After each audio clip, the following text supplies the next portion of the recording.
आज के सेशन को एक ऐसे विषय वस्तु में प्रारंभ करना चाहता हूँ जो जीवन के चरण में एक बार आप ज़रूर अनुभव करेंगे, है ना। ये विषय वस्तु है जिस विषय की आप तैयारी कर रहे हैं, जिस स्ट्रीम के लिए आप घर से निकले हैं। जब आप इस स्ट्रीम के नज़दीक पहुँचते जाएंगे, है ना, मैं चलिए आज आपको कुछ एक व्यवहारिक अनुभव की बात करता हूँ। और ये व्यवहारिक अनुभव मेरा तो बहुत लंबा रहा है। बहुत छात्रों से लगातार मिलने के बाद, उनकी सफलताएं और असफलताएं सुनने के बाद आपके भी खुद के व्यक्तिगत अनुभव होंगे, आपका खुद का भी अनुभव होगा। आपने भी बहुत सारी सफलताएं और असफलताएं अभी तक देख ली होंगी या फिर आगे चल के देखोगे। लेकिन मैं एक चीज़ बताऊं, कहीं पर भी आप यदि आकर के रुक जाते हैं तो स्थिति बहुत भयावह हो जाती है ना। अभी जैसे कि हालिया समय में कुछ रिजल्ट आए हुए हैं। एक रिजल्ट बहुत महत्वपूर्ण आया था, उत्तर प्रदेश लोक सेवा आयोग का जो पीसीएस मेंस परीक्षा है 2018 की, उसका रिजल्ट आया था, है ना। अभी ये आया है, 23 जून को रिजल्ट घोषित किया गया है। और ये बात लाजमी है, स्वाभाविक है कि कुछ लोग सेलेक्ट होंगे, कुछ लोग नहीं होंगे। ये स्वाभाविक है, यही होता है, यही प्रकृति का नियम है। ये ज़रूरी नहीं है कि आप सफल ही हो जाएंगे और ये भी ज़रूरी नहीं है कि आप कभी सफल नहीं होंगे, आप सफल भी होंगे, है ना। सकारात्मक देखें तो आप कभी असफल होते ही नहीं हैं। हर एक असफलता से कुछ ना कुछ आप लगातार सीखते चले जाते हैं, है ना। तो आज आपको कुछ व्यवहारिक बातें बताता हूँ, क्योंकि इस पूरे दौरान में जब से रिजल्ट आया है, प्रतिदिन कितने सारे बच्चों के फ़ोन आते हैं। कुछ लोग खुशखबरी देने के लिए फ़ोन करते हैं कि सर अब इंटरव्यू कॉल लेटर आ गया। कुछ लोग हैं जो निराश हैं, या फिर मैं स्वयं फ़ोन कर रहा हूँ। जितने बच्चे मेरे संपर्क में थे, प्रीलिम्स मेंस लिखने वाले बच्चों की संख्या जो संस्था की थी वो लगभग 250 के आसपास बच्चे थे। उनमें से लगभग 25 से 30 बच्चे जो है अभी तक कंफर्म कर चुके हैं कि मुख्य परीक्षा क्वालिफाई हो चुके हैं। अब उनका इंटरव्यू का है तो इंटरव्यू में एक चिंता भी होती है। अब मैं आपको कुछ चीज़ें बताता हूँ। आप में से आज कुछ लोग होंगे जो फ्रेशर होंगे, जो पहली बार तैयारी कर रहे होंगे, है ना। शुरुआत उनकी हुई कि भाई चलो हमें एक एग्ज़ाम आपने टारगेट किया और तैयारी करना शुरू कर दिया। तो शुरुआत होती है तैयारी के एक लंबे दर। अब देखो इसमें कई चीज़ें हैं। जो लोग असफल हुए हैं उनको तो, उनमें से कुछ लोगों को तो मुझे कंफर्म ही था कि चलो प्रीलिम्स हो गया, लेकिन मेंस को लेकर कभी वो तैयार ही नहीं रहे हमेशा। इसीलिए मैं एक बहुत बड़ी स्ट्रेटजी को लेकर के आप लोगों से बात करता हूं कि जब भी आप एग्ज़ाम हॉल पे जाएं तो एग्ज़ाम हॉल पे प्रीलिम्स एग्जाम से पहले मेंस के लिए श्योर रहें कि आपने मेंस का पूरा पाठ्यक्रम पढ़ रखा है। ये बहुत कम बच्चों के साथ हो। जब भी प्रीलिम्स के लिए जाते हैं तो मैं एक बार पूछ लेता हूँ कि भाई क्या मेंस के लिए रेडी हो। बहुत कम ही मिलते हैं, वो कहते हैं ये रह गया, ये रह गया, ये रह गया। इसके बावजूद भी ज़बरदस्ती चले जाते हैं। और फिर जब असफलता मिलती है ना, तो असफलता में फिर आप थोड़ा सा अपनी कमियों को कम ध्यान देते हैं। अपनी कमियों को नहीं कि भाई मैं सही तरीके से रेडी होके नहीं गया था, बस आप उसको दूसरों में टालना चालू कर देते हैं। या तो आप अपने माता पिता में टालेंगे कि मेरे माता पिता ने समय से मुझे धनराशि नहीं उपलब्ध कराई, मुझे इतने ये थे, ये स्ट्रगल था, वो स्ट्रगल था। या अपने कोचिंग इंस्टीट्यूट या अपने शिक्षकों पर टालना शुरू कर देंगे आप पूरी की पूरी कहानी को, है ना। या फिर आप आयोग के ऊपर प्रश्न चिन्ह लगाने शुरू कर देंगे। मल्टीपल आपके रीज़न निकल के आएंगे, लेकिन स्व आकलन करेंगे तो आप खुद पाएंगे कि आपने उसकी एक सही तरीके से तैयारी नहीं की थी। तो जब आप तैयारी करने निकलते हैं, इसमें दो कैटेगरी के बच्चे हैं। कुछ लोग होते हैं, अब चूंकि जो एग्ज़ाम आपने टारगेट किया है, आईएएस हो या स्टेट पीएससी एग्जाम हो, एक लंबी चरण प्रक्रिया है, एक लंबी प्रक्रिया है। पहले प्रीलिम्स होगा। सबसे पहली लंबी चरण प्रक्रिया तो तैयारी की ही होती है। मैं हमेशा कहता हूं जब आप शुरू कर रहे हैं, बिगिनर हो, तो 2 से 3 साल तो आपको सोचना ही नहीं कि कोई एग्जाम देना है। 2 साल तक तो आपको सोचना ही नहीं चाहिए। क्यों? क्योंकि इसका पाठ्यक्रम कंप्लीट करना ये अपने आप में एक बहुत बड़ी तपस्या है। इसको मैं आसान है, ये बहुत बड़ा डेडिकेशन चाहिए इसके पाठ्यक्रम को अच्छे से तैयार करना। तो 2 साल तो यहीं पे लगने चाहिए कम से कम। बहुत कम ही लोग होते हैं जो प्रॉपर इतना टाइम दे करके पूरा पाठ्यक्रम कंप्लीट करते हैं। वो क्या होते हैं, आनंद फानंद में फॉर्म आया, चलो भर दिया, इधर नहीं हो रहा था, चलो इधर ट्राई कर लेते हैं। ये ट्राई करने वाले, ट्रायल वाले। और कुछ लोगों का होता भी है कि भाई मान लो हो सकता है संयोग बस या किसी भी कारण से प्रीलिम्स क्वालिफाई हो गया, क्योंकि प्रीलिम्स मुख्य परीक्षा नहीं है। मुख्य परीक्षा तो अब 2018 का मैं यूपीपीएससी की बात करूं तो आईएएस पैटर्न पे पेपर जा चुका था, है ना। तो ऐसी स्थिति में जब आप प्रीलिम्स एग्जाम देते हो, मैं आपको आज एक अनुभव बताता हूं। यह अनुभव सबके साथ होगा। जब कभी भी आप तैयारी के बाद प्रीलिम्स एग्जाम दोगे, 2 ही तरीके हैं, या तो क्वालिफाई करोगे या तो क्वालिफाई नहीं करोगे। प्रीलिम्स में यदि क्वालिफाई कर गए, अचानक आपका उत्साह बहुत तेजी से बढ़ेगा। मतलब 2-3 दिन तो आपको लगेगा कि अरे वाह, आपके अंदर कोई बात है, आपने आईएएस या स्टेट पीएससी एग्जाम का प्रीलिम्स एग्जाम क्वालिफाई किया है। अपने आप में आपको बहुत बड़ी बात लगेगी, और ये बड़ी बात है भी। अजीब सा ऐसा महसूस होगा, लेकिन 2-3 दिन तक ही इस उत्साह का आनंद उठा पाएंगे आप। 2-3 दिन तक आपको प्रीलिम्स एग्जाम का उत्साह जरूर होगा। आप सबसे बताएंगे मेरा प्रीलिम्स क्वालिफाई हो गया, मेरा प्रीलिम्स क्वालिफाई हो गया, मेरा प्रीलिम्स क्वालिफाई हो गया, है ना। लेकिन अब इसके आगे ही आपके सामने मेंस एग्जाम दिखने लग जाएगा। 2 से 3 महीने का आपके पास समय है ना। उसमें आंसर राइटिंग करना है, इतना बड़ा सिलेबस है, सब्जेक्ट बढ़ चुके हैं। जैसे ही आप प्रीलिम्स क्वालिफाई करोगे, 2-3-4 दिन का आनंद और उत्साह जो आपका इतनी बड़े स्तर पे बढ़ चुका है, अब इधर पे जाएगा। यहाँ पे एक ऑप्शनल पेपर अलग बढ़ गया है, लिखने के स्पीड पे भी काम करना है, करंट अफेयर्स पे भी काम करना है, जीएस के 4 पेपर हैं, आपने इथिक्स कभी पढ़ा नहीं, ऐसे पे कभी काम किया नहीं, है ना। आपने विभिन्न सब्जेक्ट कभी नहीं पढ़े, जैसे आंतरिक सुरक्षा आपने कभी नहीं पढ़ी, विज्ञान प्रौद्योगिकी पे कभी ध्यान ही नहीं दिया आपने, मतलब विभिन्न सब्जेक्ट आप नहीं पढ़े होते, और इसके बावजूद भी आप जो है प्रीलिम्स क्वालिफाई करने के बाद एक दम्भ भरते हैं, और पूरा भ्रम। मेंस की पूरी अवधि है जो 3 माह की अवधि होती है। अब इसमें जो बच्चा, मैं जो कहता हूं 2 साल की जो प्रॉपर तैयारी किया होगा, उसका सारा कुछ लगभग कंप्लीट हो जाता है, कोई टॉपिक बचता नहीं है। फिर आराम से प्रीलिम्स देता है, यहाँ पे रिवीजन और आंसर राइटिंग करता है, और इसके बाद आराम से मेंस देता है, और फिर आकर के उसका बहुत सीक्वेंशियल चलता है, बहुत आसानी से चीज़ें चलती है। लेकिन इस पूरे रूल को फॉलो तो कोई करता नहीं है ना। जैसे कि मैंने एक वीडियो बनाया था यूपीएससी का दुष्चक्र, जैसे गरीबी का दुष्चक्र होता है, मैक्सिमम आप लोगों ने देखा जरूर होगा उसको। तो मैं बहुत क्लियरली, अब जैसे कि मेरे पास जब रिजल्ट आता है ना, उसके बाद बारंबारता लग जाती है फ़ोन कॉल की, मैसेज, फ़ोन कॉल, फेसबुक में बच्चे कमेंट कर रहे हैं, फेसबुक में कितने कमेंट आए, फिर इसके बाद यूट्यूब पे कमेंट आते, मल्टीपल सोर्स से कहीं ना कहीं किसी न किसी तरीके से, दोनों तरीके की, सर बहुत हताश हो गए, हुआ नहीं।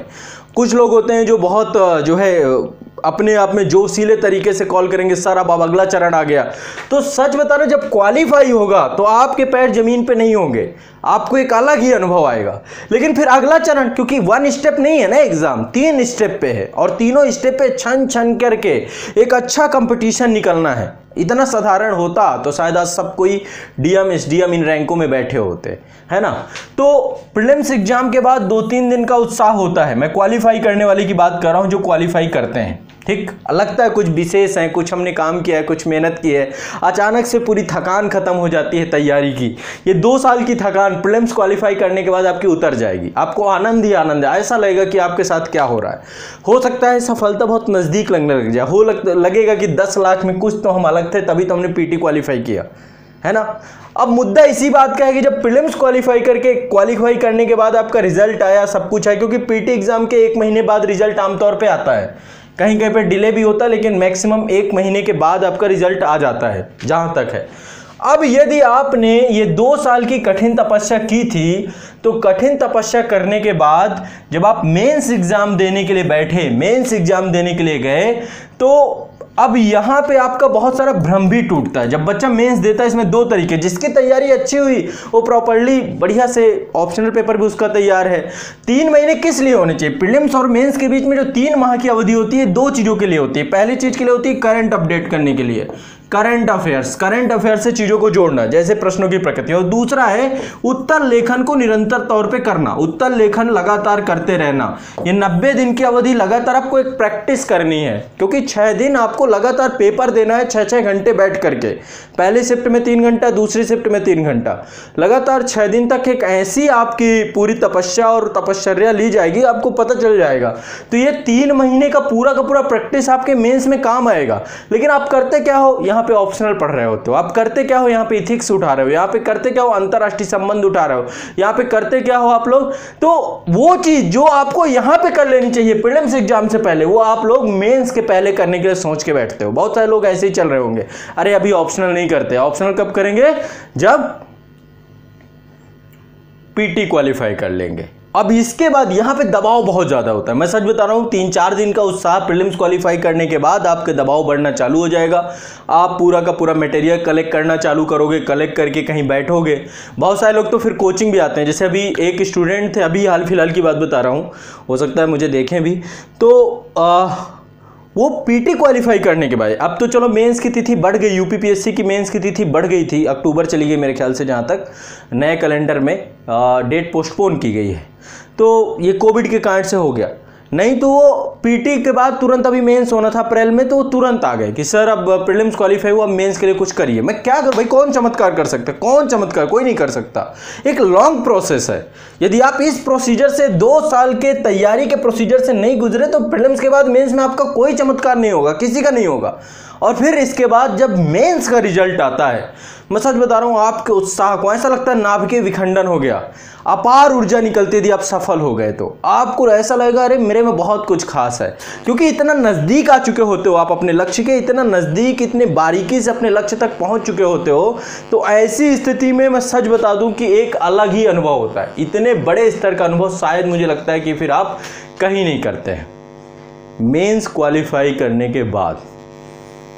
और अभी यही हुआ, जैसे रिजल्ट आया, रिजल्ट आने के बाद बहुत सारे लोग, चूंकि लॉकडाउन था, बड़ा आसान। अब मुझे एक चीज़ बड़ी अच्छी लग रही है कि इस समय यूपीपीएससी बहुत शानदार काम कर रहा है। सच बताएं, शानदार करने का मतलब है जैसे कि एक पूरी रेगुलरिटी टूट गई थी, बच्चों को बहुत निराशा हुई थी, 2016 का रिजल्ट 2018 में आ रहा है, मतलब ऐसे चल रहा था पूरा सिनेरियो, रिजल्ट ही नहीं आ रहा है, एग्जाम ही नहीं हो रहा है, लेकिन बैक टू बैक कैलेंडर आना, एग्जाम कैलेंडर आना, क्वेश्चन, अब जैसे पहले क्वेश्चन भी आते थे तो विवादित रहते थे, कोर्ट पे मामला चल रहा है, ये सब चीज़ें अब चलो कम कम नहीं देखने को मिल रही हैं।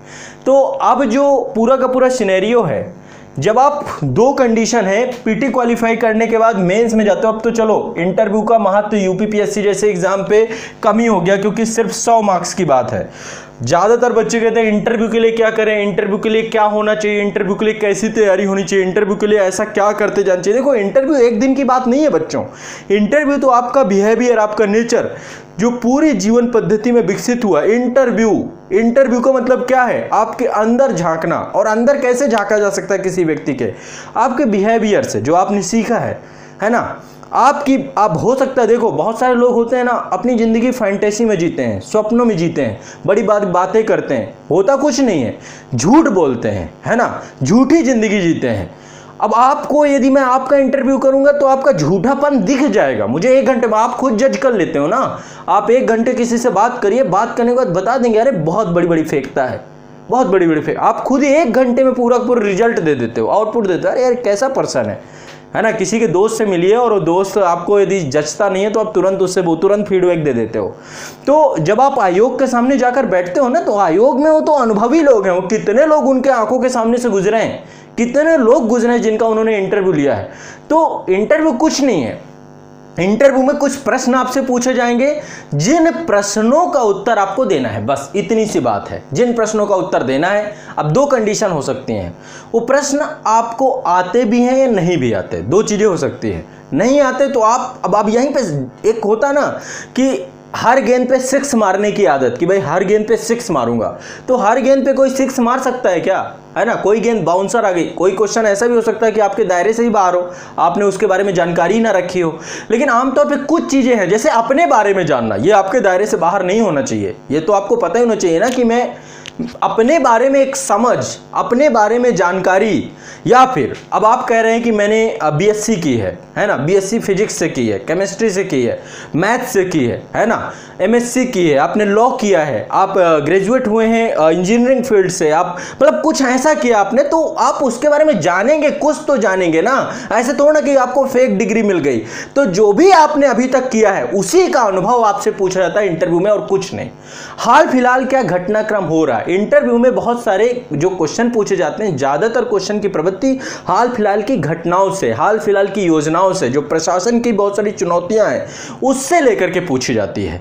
एक चीज और होता है, आप बनने जा रहे हो डीएम, आप बनने जा रहे हो एसपी, आप बनने जा रहे हो एसडीएम, आप बनने जा रहे हो डिप्टी एसपी, तो कम से कम प्रशासन के बारे में कुछ तो पता होगा आपको। अब देखो जमाना क्या हो गया ना, 2013 के बाद जैसे यूपीएससी ने पूरा पाठ्यक्रम बदला है ना, या फिर जितने पीएससी हैं वो भी पाठ्यक्रम बदलते चले जा रहे हैं। ऐसी स्थिति में अब आयोग को चाहिए रेडीमेड पर्सन। आयोग अब ये नहीं कि आपको सब चीज ट्रेनिंग में सिखाएगा, आयोग को चाहिए प्रशासन की नई नई, है ना।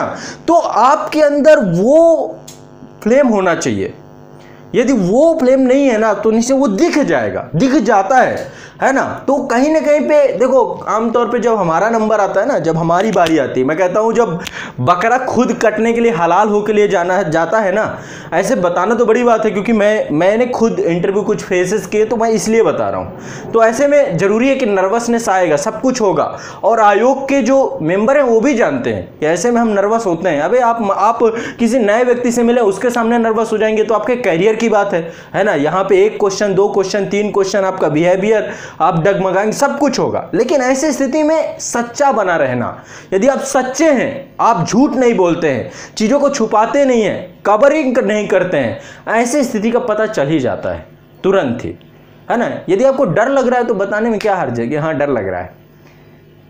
यदि आपको नहीं आता कोई चीज तो इसको एक्सेप्ट करने में क्या दिक्कत है कि आपको नहीं आता है। जब हम कोई चीज़ एक्सेप्ट करते हैं ना, जैसे आप अभी हैं, आपका बिहेवियर कैसा हो सकता है आपको पता है अच्छे से, है ना। हो सकता है कुछ लोग देखते हैं ना कि ज्ञान कम होता है लेकिन बहस चाहे जितनी बड़ी करा लो, बहस करने के लिए तैयार होते हैं, पता नहीं होगा उसके बारे में, पता भी होगा तो इधर उधर की बात पता है, सही एग्जैक्ट पॉइंट नहीं पता है ना, टू द पॉइंट उनको नहीं पता है, तो कहीं सुन लिया, किसी से कुछ कर लिया, फिर बड़ी बड़ी बातें फेंकने लग गए। ऐसे लोगों के साथ भी बहुत दिक्कत है। ऐसे लोग तुरंत 1 सेकंड में पकड़ में आ जाते हैं, अरे चलो कोई नहीं। तो आपको कुछ नहीं करना है, सिर्फ और सिर्फ अभी तक आपने जो कुछ भी किया उसी के बारे में एक ठोस जानकारी रखनी है। यदि आपको पता है तो हाँ बोलिए, उसको बताने का प्रयास करिए। और जब आप सच बोलते हो किसी भी चीज में, आप जब सच बोलते हो आपका आत्मविश्वास झलकता है आपके चेहरे में। जब आप सच बोलते हो आपका आत्मविश्वास झलकता है, आप किसी को छलावा नहीं दे सकते, सीधी साफ सी बात, ठीक है। इंटरव्यू कुछ है क्या? इंटरव्यू कुछ नहीं है, मैं सच बता दूं। इंटरव्यू तो एक सामान्य वार्तालाप है, सामान्य वार्तालाप है जहां पे क्रॉस क्वेश्चन भी पूछे जाएंगे। आपको बस एक तरीके से आपके अंदर की सच्चाई निकाली जाती है उससे, और 1 घंटे की बात होती है। देखो मैं यदि आपको सच्चाई बताऊं तो पूरा खेल होता है मेंस का। यदि मेंस में अच्छे नंबर आए हैं आपके तो इंटरव्यू आपके सिलेक्शन को नहीं रोक पाएगा। मेंस में यदि आपके नंबर अच्छे नहीं हैं तो आप इंटरव्यू में चाहे जितने नंबर पा जाएं आप क्वालिफाई नहीं कर पाएंगे। तो सारा खेल होता है मेंस का। इंटरव्यू का रोल क्या होता है? इंटरव्यू का रोल होता है रैंक इंप्रूवमेंट का। वहां पे यदि आपको थोड़ा सा अच्छे नंबर मिल गए आपकी रैंक बढ़ जाएगी, है ना, नंबर बढ़ेंगे रैंक बढ़ेगी। तो एक रैंक इंप्रूवमेंट का काम होता है और उसी से आपकी पोस्ट भी निर्धारित की जाती है। तो ओवरऑल बस कहने का मेरा तात्पर्य यह है कि जो छात्र सफल हो रहे हैं और इंटरव्यू के लिए जा रहे हैं, बहुत सारे छात्र इंटरव्यू के लिए पहुंचेंगे, उन लोगों को सबसे पहले बस अपनी पृष्ठभूमि की एक अच्छी समझ होनी बहुत ज़रूरी है। और दूसरी, जो छात्र नहीं हो पाए हैं आपको निराश होने की जरूरत नहीं है। निराश होने की क्या बात है इसमें? निराश जैसे आपका मान लो आपका प्री से ही नहीं हुआ, इसका मतलब आपने तैयारी नहीं की ना, प्रॉपर तैयारी की होती, क्योंकि वहां पे है कुछ नहीं। वहां पे यदि 100 क्वेश्चन पूछे जा रहे हैं तो 100 में जो कट ऑफ आ रही है उसके अंदर, इसका मतलब यही है ना कि उस एग्जाम में, उस प्रश्न पत्र में आपकी उतनी समझ नहीं थी कि आप उतने मार्क्स ला पाए। तो ये दिखाता है ना कि आपने पूर्ण तैयारी नहीं की। पूर्ण तैयारी की होती तो शायद आप इस स्थिति में नहीं बैठे होते कि आप 100 में से 64 यदि कट ऑफ जा रही तो 64 क्वेश्चन भी आप क्वालिफाई नहीं कर पा रहे। पहली चीज तो ये। मेंस में ये भी बिना तैयारी, तो बिना तैयारी के जाओगे तो हारे ही जाओगे। मैं हमेशा कहता हूं जब महाभारत का युद्ध हुआ था तो अर्जुन ने जो उनको पूरा का पूरा 12 साल का, है ना, 12 साल का, अभी जैसे कि लॉकडाउन लगा, बहुत सारे लोगों ने लॉकडाउन को निगेटिव लिया। अरे बहुत अच्छा अवसर था, एक दबाव नहीं था कब एग्जाम होगा क्या होगा क्या, बहुत प्रॉपर टाइम मिला था। आपने कहाँ टाइम व्यतीत कर दिया, मुझे घर जाना है, मुझे घर जाना है, मैं परेशान हूं, मेरा डिप्रेशन का हो गया शिकार, ये सब फालतू की बातें आप कर रहे थे। जब समय मिलता है, जब पांडवों को 12 साल का वनवास दिया गया, 1 साल का अज्ञातवास दिया गया, तो उन्होंने उस समय को अपनी ऊर्जा को बढ़ाने को, अपने पर्सनालिटी को डेवलप करने में, अपने शक्तियों को बढ़ाने में उस पर पूरा काम किया, अपनी योग्यता को बढ़ाने में उस पर पूरा काम किया। महाभारत की पूरी लड़ाई और उसकी तैयारी अर्जुन ने उन 12 सालों में ही की थी। 12 साल में उसके तर्कस में सारे के सारे अस्त्र आ चुके थे। समझ रहे हैं? देखो गुरु का काम क्या होता है, मेरा काम क्या है, आकर के आपको गाइड कर देना, आपको बताना कि बच्चों ये करना है। जैसे मान लीजिए मैं आप लोगों को कोई सब्जेक्ट संस्था के द्वारा, जैसे भी पर्यावरण की विषय वस्तु पढ़ा रहा हूँ, मैंने आपसे कहा कि इसके साथ एक बुक और साथ में पढ़ते चलना। नहीं नहीं नहीं, वो नहीं पढ़ेंगे हम, वो नहीं करेंगे, उस पर कोई काम नहीं करना हमको, है ना। मैंने आपसे कहा कि एक बार बच्चों प्रीवियस ईयर के क्वेश्चन पेपर भी देखते चलना ताकि थोड़ा सा आपकी एक समझ विकसित हो जाए। नहीं नहीं, वो नहीं करेंगे आप। तो जब आप चीज़ों को खुद ही डिनाई करते चले जा रहे हैं तो ऐसे में फिर आयोग भी आपको एक दिन दिन आकर के डिनाई कर देता है कि बेटा आपसे नहीं हो पाएगा, आप हमारे लिए नहीं बने हो।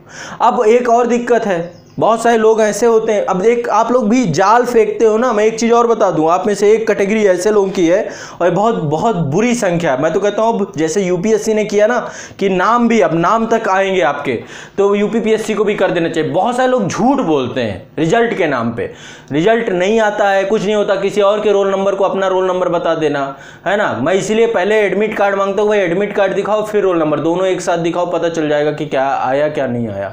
तो ये भ्रम आप किसके लिए दिखाते हो पता है? अपने गार्जियन के लिए। क्यों? क्योंकि फंड मुहैया हो जाएगा। यदि आप उनको कह दोगे अरे एक्सेप्ट करिए ना, एक्सेप्ट करिए कि आपका सिलेक्शन नहीं हुआ, क्या दिक्कत है, क्या डर है इसमें? झूठ बोलने जैसी कोई बात है क्या? आप एक्सेप्ट करके बताइए ना कि मेरे से नहीं हो पाया इस बार, अगली बार फिर से प्रयास करूंगा। लोग 14 बार मेंस लिखते हैं और डिसक्वालीफाई हो जाते हैं। मेरे पास कितने एग्जाम्पल है, फिर क्वालिफाई होकर के आज डिप्टी एसपी और एसडीएम के पद पर बैठे हुए हैं। जूझने की ताकत जो उनके अंदर है वो शायद किसी के पास हो पाए। तो जरूरी नहीं है कि आप सफल ही होते चले जाएं, क्योंकि आपकी तैयारी कैसी है ये बहुत निर्धारित करती है। और एक बार आप यूपीएससी और पीएससी के चक्र में फंस गए, दुष्चक्र में, और आपने उसके निकलने की टेक्निक नहीं सीखी, तो मैं गारंटेड कहता हूं आप असफल होते चले जाओगे, आपका कुछ नहीं होगा। कंप्लीट फोकस आपको देना पड़ेगा इस एग्जाम में, कंप्लीट फोकस, पूरा का पूरा इसके साथ लगना पड़ेगा। इसलिए कहता हूं जल्दबाजी मत करो, जल्दबाजी से कुछ नहीं मिलेगा, जल्दबाजी से कुछ नहीं पा जाओगे। क्या कौन जल्दबाजी से पाया? आज तक कितने एग्जाम आपने दिए जल्दबाजी में, कितने क्वालिफाई हो गए, कितने में फाइनल सिलेक्शन हो गया?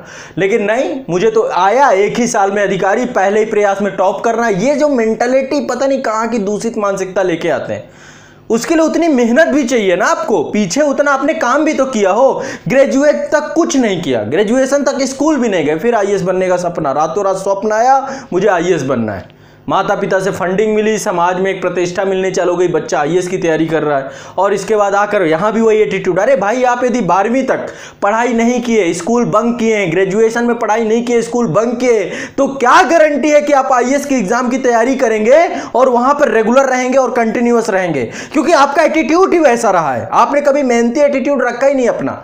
तो ये मेहनत करने वालों के लिए एग्जाम है, और जो असफल हुए हैं रोना रोते रहिए, कुछ नहीं होने वाला आपका। नहीं तो अगला प्रीलिम्स आपका सामने है, फिर से लगिए। यदि आप दुष्चक्र के शिकार हुए बिना तैयारी के, इस बार के प्रीलिम्स को छोड़िए, पूरी कंप्लीट तैयारी करिए पहले मेंस तक की, इसके बाद फिर अगले पीटी पे बैठिएगा। बार बार वही गलती मत दोहराइए, बिना तैयारी के एग्जाम में मत जाइए। यदि अर्जुन बिना अस्त्र के मैदान में जाता महाभारत के तो अच्छे से कूटा जाता।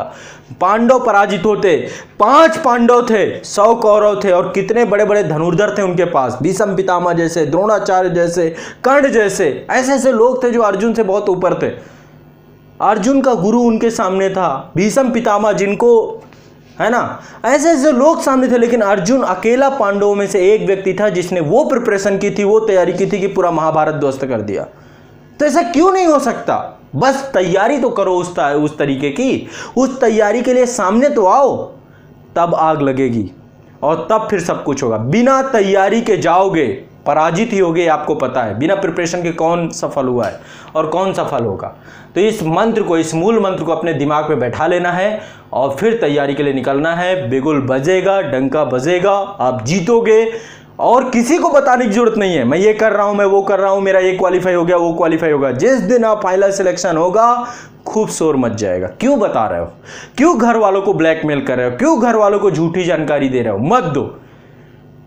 तो जितने भी बच्चे सफल हुए हैं, मैं आप लोगों को बहुत बहुत शुभकामनाएं देता हूं। अब आप इंटरव्यू की प्रिपरेशन पे लग जाएंगे, और जो नहीं हो पाए हैं उनके लिए यही है कि आप फिर से थोड़ा सा बैठ करके स्वमूल्यांकन करिए। 1 साल छोड़िए, 1 साल छोड़िए, नहीं इस दुष्चक्र से ज़िंदगी भर नहीं निकल पाएंगे। कितने भी पीटी क्वालिफाई कर ले, मेंस क्वालिफाई नहीं होगा। मेंस क्वालिफाई करने के लिए मेंस लेवल तक की तैयारी चाहिए, तो ये बहुत ज़रूरी है, बिना इसके काम नहीं हो पाएगा। है ना। तो चलिए, मैं बस क्योंकि मैं लगातार मैसेजेस आ रहे हैं, फ़ोन आ रहे हैं, फ़ोन में बस यही बात हो रही है, सर मैं परेशान हूँ, मैं बहुत डिप्रेशन में चला गया, कोई है बहुत अच्छी को।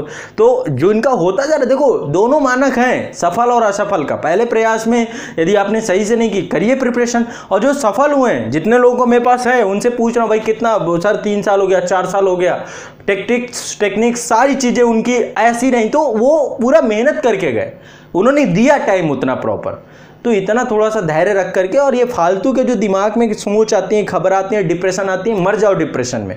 और क्या कर सकोगे, ज़िंदगी डिप्रेशन ही बना के रखनी है तो रखो, और क्या कर सकते हो आप, इससे ज़्यादा तो कुछ हो नहीं सकता है। बस डिप्रेशन। अपने पिता से पूछिएगा डिप्रेशन क्या होता है, और जिस दिन आप बनोगे तब आपको पता चलेगा डिप्रेशन किसे कहते हैं। जिम्मेदारियां नहीं है, फालतू की ड्रामेबाजी करने बंद करिए और पढ़ाई पे लगिए, यही बेहतर है ना। चलिए फिर टॉपिक को चालू करते हैं, विषय वस्तु पे आते हैं।